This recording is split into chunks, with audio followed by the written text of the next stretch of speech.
पुरुष और महिला में पहला अंतर यह होता है, पुरुष इस कान से सुनता है, इस कान से निकाल देता है। महिला दोनों कान से सुनती है, मुंह से निकालती है। अध्याय समाप्त हुआ।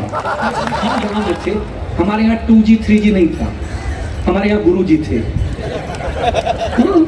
हम एक ही थप्पड़ में नेटवर्क पकड़ लेते थे। रंग शायरी में आया तो शायर ने लिखा, किसी रंग रंग में रंग है, तुझे रंग रंग में रंग दिया, मेरा रंग आया है रंग पर, तेरा रंग चढ़ के उतर गया। आ जाए, कोई टेंशन नहीं। चेयरमैन साहब को मैं देखना चाहता हूँ साहब। बस आपके ये बीच में जो पिलर है ना, किस पार्टी का है मुझे पता नहीं, जो मेरे को मिलने नहीं देना चाह रहा आपसे। लेकिन बधाई, क्या पढ़ा है दोस्त। चेयरमैन साहब भी कह रहे हैं कि मैं बाद में देखूंगा। चेयरमैन साहब अभी हम ठीक कोशिश करेंगे। देखो मेरे साथ कितना बड़ा अन्याय है। 5 कुंतल के फेफड़े के बाद 250 ग्राम फेफड़े को खड़ा किया गया है। मेरी तो मौत आपकी तालियां ही बजा सकती हैं भाई साहब। चेतक के बाद मतलब मुझको ताली, मैंने टेंशन नहीं लेना, मेरा काम ठीक ठाक है, ऐसा मंच कहता है मुझे। हाँ मुकेश भैया सुनना, बहुत अच्छी बात है। चेयरमैन साहब, मेरे पिताजी चेयरमैन कार्यालय में चेयरमैन के सचिव होते थे सरकारी। जब भी कोई चेयरमैन आता घर आकर के मुझे 20 लाख मारते और बोलते ऐसे समर्थन जुटाओ, ऐसा काम करो, चेयरमैन बनो। हर 5 साल में चेयरमैन बदल जाता, कभी कभी ईडी के डर से तो बीच में ही बदल जाता। हाँ समाज धीरे धीरे मैं काम करूंगा भाई, टेंशन नहीं लेना। हाँ सही बता रहे हैं आपको, बीच में बदल जाता है। 20 साल तक चेयरमैन नाम से मैं इतना टूटा गया, उसी दिन से ढूंढ रहा था कि साहब दिखते कैसे होंगे। अगली ताली आपकी। उस दिन मैंने कसम खाई थी कि मैं जरूर ऐसा कोई काम करूंगा कि चेयरमैन साहब नीचे बैठे होंगे और ऊपर से मैं उनको सुना रहा हूँ, साहब मेरे पिताजी वहां हैं, लेकिन आज उनकी आत्मा को जो शांति मिल रही है। आज एक कहावत साबित हुई है, एक कहावत साबित हुई है, भगवान के घर देर है। क्या बोला है आपको भैया, क्या किया इस आदमी ने। सबने अपनी अपनी शॉल डाल दी, मैं शॉल नहीं मांगूंगा, आपके जेब में जितने नोट हों।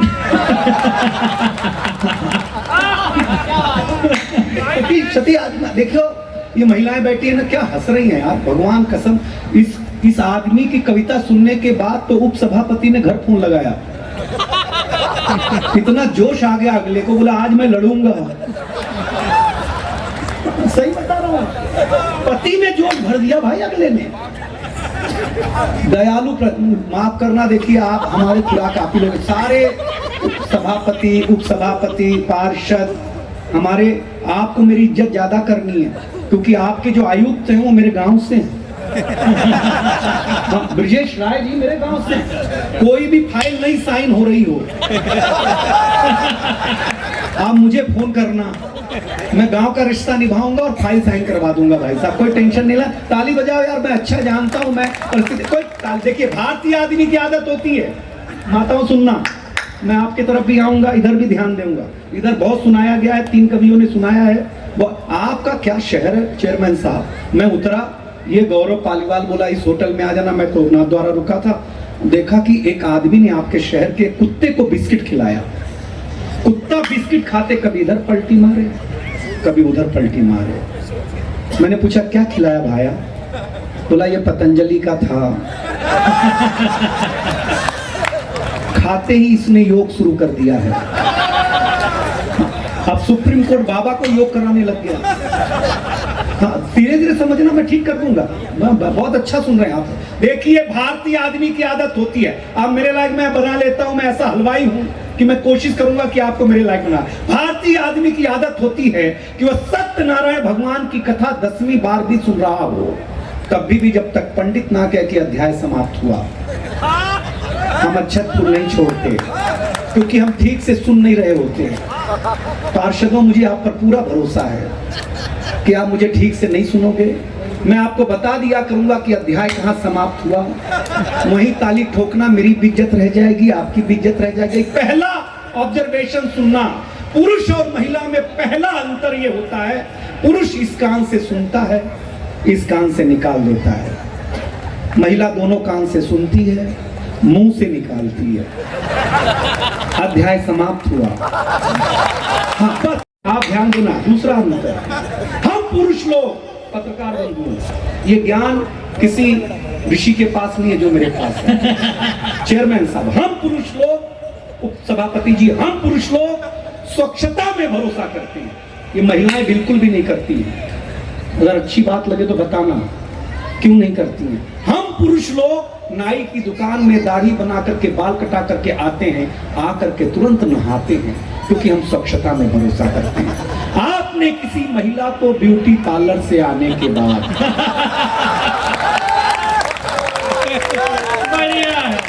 अगर मुंह धोते हुए भी देखा हो, अध्याय समाप्त हुआ। मैं बता पॉलिटिकल, देखिए आचार संहिता है, विचार संहिता का मंच है, प्रचार कर नहीं सकते। आचार विचार के बीच में हम प्रचार करने के लिए आए भी नहीं। हम आपको कविताएं सुनाएंगे क्योंकि सचमुच आप कितने अच्छे श्रोता हैं। एक बात बताऊं, दो तारीफ आपसे चाहता हूं। जिस मऊ में श्याम नारायण पांडे जन्म लिया, वो मेरे गांव का है। मैं मूलतः गोरखपुर हूं, मेरे बगल का गांव मऊ है जहां पैदा हुए। आप जरा ताजुब करना, कविता लिखने वाला भी उत्तर प्रदेश का, पहली भी और ये वाली भी। आप सोचिए आपके इस भूमि का कितना महान जलती है जहां पैदा हुए हैं, कि उत्तर प्रदेश का कवि आपका गुणगान कर रहा है, तो आपकी तालियां कैसी बजनी चाहिए मेरे भाई अजय के लिए। मैं क्या करूं, मैं मुंबई रहने लगा चेयरमैन साहब। हम आपको एक सिंपल सी बात बताते हैं। आप देखिए, हम गांव में थे, हमारे यहाँ 2G 3G नहीं था, हमारे यहाँ गुरु जी थे। हम एक ही थप्पड़ में नेटवर्क पकड़ लेते थे। क्या गुरु जी होते थे दोस्त, मजाक नहीं कर रहा हूँ। माता बहने, हमारी शादी हुई चेयरमैन साहब, उप सभापति जी, हमारी शादी हुई तो हमारी शादी के बाद हमने अपने पिताजी का, दादाजी का पैर छुआ। मैंने कहा कहाँ घुमाने ले जाऊं, तो मेरे दादाजी ने कहा हरिद्वार ले जा। मैंने कहा शादी हुई है, श्राद्ध नहीं हुआ है, शादी में हरिद्वार? बोले नहीं, मैंने कह दिया तो तुझे ले जाना पड़ेगा। मैं लेके गया, बाबा ने महिलाओं, रामदेव बाबा वहां टकराए, मेरे बीवी सामने, बाबा उनके सामने। बाबा ने मेरे बीवी को जो पहला योग सिखाया, अगर ध्यान से सुन लोगे तो मजा आ जाएगा। बाबा ने बीवी से कहा शादी को कितने दिन हो गए बच्चा? बीवी ने कहा 3 महीना। बाबा ने कहा आज का पहला योग सीखो, सांस को कंट्रोल करो। तो घर पे आके मेरी माँ को करने लगी। हमने कहा सांस नहीं, सांस। बीबी बोली जो जल्दी फायदा करेगा उसी को ना कंट्रोल करेंगे। अध्याय समाप्त हुआ। हम बता दिया करेंगे, टेंशन लेना नहीं, अभी तो आपको काम करके छोड़ेंगे, हमारे पास जितना भी समय है। दूसरे दिन बोली बाबा क्या योग कराते, मैं फिर जाऊंगी। बाबा के पास फिर ले गया। बाबा ने कहा आज का दूसरा योग सीखो, सांस को बाहर छोड़ो। मैंने कहा बाबा क्या करवा रहे थे? मैं बोला अब आना ही नहीं हरिद्वार। मैं सीधा संगम में लेके गया। मेरी बीवी जैसे ही डुबकी लगा के बाहर आई तो एक नागा बाबा टकरा गए। तो बाबा के पीछे लग गई, बाबा आशीर्वाद दे दो मेरा पति बहुत अच्छा कवि हो जाए, बाबा आशीर्वाद दे दो मेरा पति आज कांकरोली के इस नाथ द्वारा मंच पर, द्वारिकाधीश के मंच पर खूब तालियों में सुने, बाबा आशीर्वाद दे दो आज खूब प्रेम मिले। नागा बाबा 10 मिनट सुना, 15वें मिनट में भड़क गया। वो बोला मैं नागा बाबा हूं ही नहीं, मैं नहाने गया था, किसी ने कपड़े चुरा लिए। ये महिलाएं बाबा पैदा कर देती हैं भाई।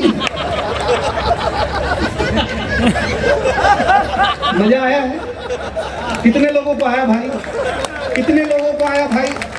तो जरा ताली बजा के बताओ ना कि अच्छा मजा आया। जोरदार बजाओ ना भाई, 12 बजे बैठे हो ना भाई। हाँ, ये चिंता बहुत अच्छे लोग आप लोग, माताएं बहनें क्या अच्छा काम कर रही हैं। अरे हिमांशु मेरा भाई दोस्त क्या सुनाता है तू, आई लव यू यार। लेकिन ये कविता का मंच जिस तरीके से सजाया है, बधाई देना चाहता हूँ गौरव को, सतीश आचार्य जी को, पूरे नगर परिषद को, सारे संभागों को, क्योंकि ये कविता का रंग जब हरिवंश राय बच्चन के कलम में उतरा तो उन्होंने लिखा रंग बरसे भीगे चुनर वाली, ये रंग आस्था की चौखट पर आया तो मीरा ने गाया श्याम पिया मोरी रंग दे चुनरिया, ऐसी रंग दे कि रंग ना ही छूटे रामा, तो बिया धोए चाहे सारी उमरिया। ये रंग फिल्मी पर्दे पर आया तो सुनील दत्त साहब ने कहा कि रंग और नूर की बारात किसे पेश करूं, ये मुरादों की हंसी रात किसे पेश करूं। ये रंग शायरी में आया तो शायर ने लिखा इसी रंग रंग में रंग है, तुझे रंग रंग में रंग दिया, मेरा रंग आया है रंग पर, मेरा रंग चढ़ के उतर गया। ये रंग कविता में आया तो कवि ने लिखा इस रंग बदलती दुनिया में मैं रंग बेचता हूं, रात को 12:30 बजे तिरंगे का रंग आपके हाथों में आ जाए तो जरा तिरंगे का रंग चटक कर देना। ये रंग जब 18 साल के नौजवान के सर चढ़ करके बोला तो गली गली में भगत सिंह ने गाया मेरा रंग दे बसंती चोला माए। ये कविता का रंग है।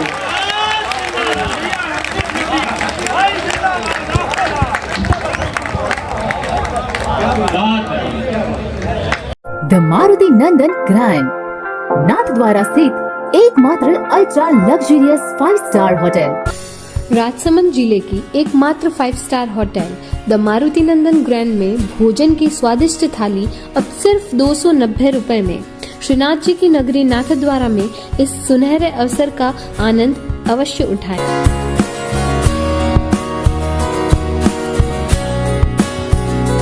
मारुति नंदन ग्रैंड, थिंक नाथद्वारा, थिंक नंदन ग्रैंड।